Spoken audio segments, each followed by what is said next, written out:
Today we're going to do a live food unboxing. All right, you may have noticed that this box is a little different. It's not actually sealed shut because I didn't get it in the mail. This is from a hobbyist trade, which is a great way to get things many times. And it keeps things local too, which is nice. This may give you a clue. A big bunch of Excelsior, which is shredded aspen wood there. And I wanted to open this next. This is methylparaben, which is a mold retardant. And some media in some deli cups. Many of you probably have already guessed what's going on here. This is some dry media to which water needs to be added. Fruit flies, and these are different types of fruit flies than the ones I currently have. This is the same species of fruit fly that I have, Drosophila melanogaster. But the difference is that this particular strain has wings. The strain I work with right now is the apteris or wingless version. This one has wings. They're just not able to use them to fly. There are some developmental mutations that just prevent them from flying. An interesting thing about this strain is that if you keep them too warm, apparently those malformations, or whatever you want to call them, developmental differences, are overcome in the warmer temperatures, and this fly can then fly. So I'll have to be careful with that. That doesn't happen with the apteris version. And another interesting thing is that if you cross this version with the apteris or wingless version, then the offspring can fly. So I'll have to be really careful to make sure I don't mix them. But it'll be interesting to work with this strain. I've heard they're pretty vigorous breeders, and they are also going to just provide a little variety for the creatures that I feed them to. And finally, these are Drosophila hydei.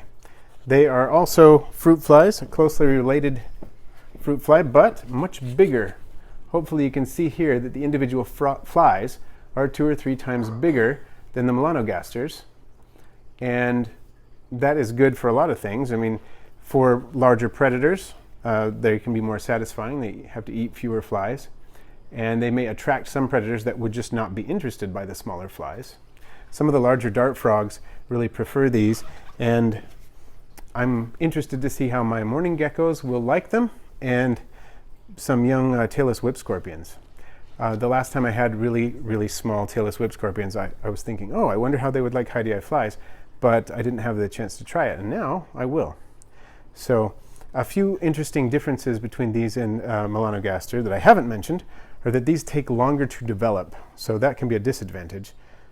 The cultures just take longer to mature, and then I've read and heard that they tend to go through boom and bust cycles. Once melanogaster cultures start producing, they produce pretty consistently for a while, but these tend to just not produce anything for a while, and then suddenly they produce a lot of flies, and then they don't produce anything for a while, and then they'll produce another big bunch of flies, and so on. So a couple of things there. They also apparently prefer a little bit more protein in their media, so that'll be interesting to experiment with.